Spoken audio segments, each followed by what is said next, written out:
ഇതിന് റിസർവ് ബാങ്കിന് അനുമതി ആവശ്യമുണ്ട്. അപ്പോൾ ആ പണം നമ്മുടെ അക്കൗണ്ടിൽ കാണിക്കണം. അപ്പോൾ അതെല്ലാ ഫോർമാലിറ്റീസും റിപ്പോർട്ടർ ചാനൽ പൂർത്തീകരിച്ചിട്ടുണ്ട്. അതിനാവശ്യമായ പണം അവരുടെ അക്കൗണ്ടിൽ നിക്ഷേപിച്ച് അതിൻ്റെ പേപ്പറൊക്കെ അവർ നൽകിയിട്ടുണ്ട്. എന്ത് ചെറിയ താമസങ്ങൾ ഉണ്ടായിരിക്കാം, വലിയ തുകയല്ല. ഏകദേശം 175 കോടി രൂപയോളം എതിർ ടീം അടക്കം 2 ദിവസം അവർ താമസമടക്കം ഇവിടെ ലോകത്തെല്ലായിടത്തും ഒരേ റേറ്റാണ്. കേരളത്തിന് പ്രത്യേക റേറ്റല്ല. ഡോളറിൻ്റെ ഒരു വിനിമയം അനുസരിച്ചുള്ള തുകയാകുമ്പോൾ നമ്മൾ കേരളത്തിൽ വർദ്ധിപ്പിക്കുന്നു, ഇന്ത്യയിൽ വർദ്ധിക്കുന്നു എന്നുള്ളത് മാത്രമേ ഉള്ളൂ. ഇതിൽ മറ്റൊരു ആശങ്കയും ഇതേവരെ എന്നെ അവരെ അറിയിച്ചിട്ടില്ല. സ്പോൺസർമാർ അർജന്റീനയുടെ ഭാഗത്തും ഇത്തരത്തിൽ വരില്ല എന്നുള്ളൊരു അറിയിപ്പും ഉണ്ടായിട്ടില്ല. നമ്മളെല്ലാം ആഗ്രഹിക്കുന്നു, എല്ലാവരെയും പോലും കേരളത്തിൽ ഫുട്ബോളിനെ സ്നേഹിക്കുന്ന, ആരാധിക്കുന്ന എല്ലാവരും ആഗ്രഹിക്കുന്ന പോലെ തന്നെ മെസ്സി അടക്കമെന്നുള്ള ലോക ചാമ്പ്യന്മാർ കേരളത്തിൽ എത്തിക്കാനും ഫുട്ബോളിന് കൂടുതൽ പ്രചാരം ലഭിക്കുന്ന രീതിയിൽ പ്രവർത്തിക്കാനുമാണ് കായിക വകുപ്പ് ആഗ്രഹിക്കുന്നത്. അത് നടക്കുമെന്നുള്ള പ്രതീക്ഷ എനിക്കുണ്ട്.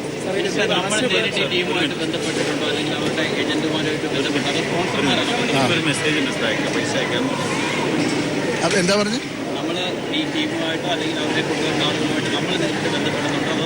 നോക്കൂ, ഇതിൻ്റെ ഏറ്റവും പ്രധാനപ്പെട്ടൊരു കാര്യം ഇത് ഫോറിൻ അഫയേഴ്സുമായി ബന്ധപ്പെട്ട കാര്യങ്ങളാണ്.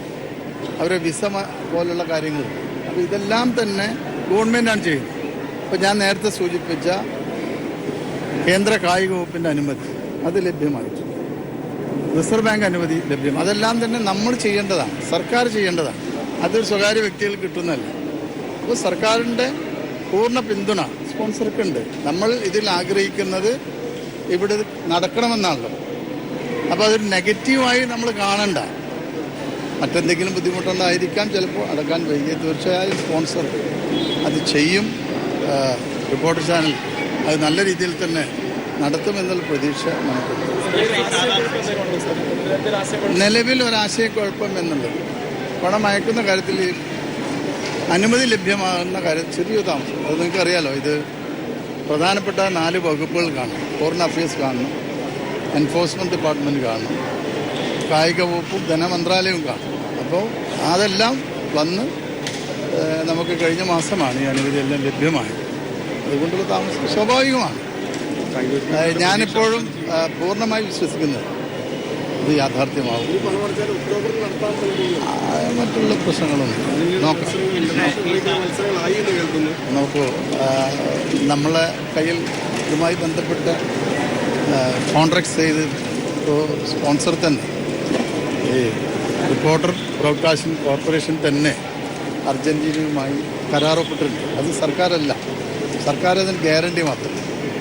അപ്പോൾ സർക്കാരിൻ്റെ ഗ്യാരണ്ടിയിൽ അർജന്റീന ഗവൺമെൻറ് അല്ലെങ്കിൽ ഫുട്ബോൾ അസോസിയേഷൻ ഈ റിപ്പോർട്ടറുമായി കരാറൊപ്പിട്ടിട്ടുണ്ട്. കരാർ നിലനിൽക്കുകയാണ്. അപ്പോൾ ഈ കരാർ നിലനിൽക്കുന്നിടത്തോളം അത്തരത്തിലൊരു ആശങ്കയും വകയില്ല. നമ്മൾ ആഗ്രഹിക്കേണ്ടത് നല്ലതായി ചോദിച്ചാൽ നല്ലത് ചിന്തിക്കുക. വിമർശനങ്ങൾ ഉണ്ടായിരിക്കാം. സർക്കാരിൻ്റെ കയ്യിൽ പണം ഉണ്ടെങ്കിൽ നമ്മൾ ഈ വിമർശനത്തിനൊന്നും കാത്തു നിൽക്കില്ല. നമ്മളത് ഉപയോഗിച്ച് കൊണ്ടുവരും. അപ്പോൾ അത് അത്ര കണ്ടാൽ മതി. ആ കാര്യത്തിൽ മറ്റൊന്നും നമ്മളതിൽ കാണേണ്ട ആവശ്യം.